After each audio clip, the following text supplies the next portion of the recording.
හලු ජීවිතෙට තියෙන්න ඕනේ අරමුණ කියලා දෙයක්. මගේ ජීවිතේ අරමුණ තමයි සැප දොයියා. බල පොඩි ගායන්දා තියෙන එකම සතුට තමයි හොඳට තුය ගන්නේ. අනික මම නැගිටලා හිටියා කියලා. මොනා කරන්නද ආයේද? රෙන්ට් එකක් ගෙවන්නද? නෑ. බිල් ගෙවන්නද? නෑ. මුකුත් නෑනේ. ඉතින් මම උඩට තුය ගන්නවා. අම්මා මේ නින්දෙන් පොඩි ඩාන්ස් එකක් දාලා හිටියේ. කොහෙලානේ මේ අපේ අම්මා මම එකම වීඩියෝ කරන්න පටන් ගන්න තියෙන්නේ. ඉතින් නින්දෙන් ඩාන්ස් එකක් දාන්නවත් නෑ.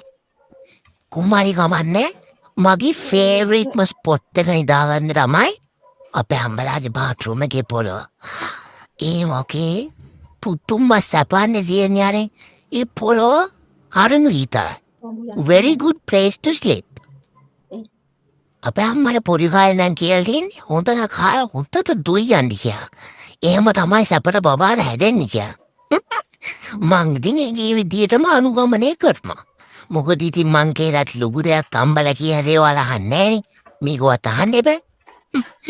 අපොයි මේ මගේ ඇත්තට කාලේ. හැටි බලන්නකෝ. සිසි තාත්තේ ඒ විදිහට පරි විදිහට පා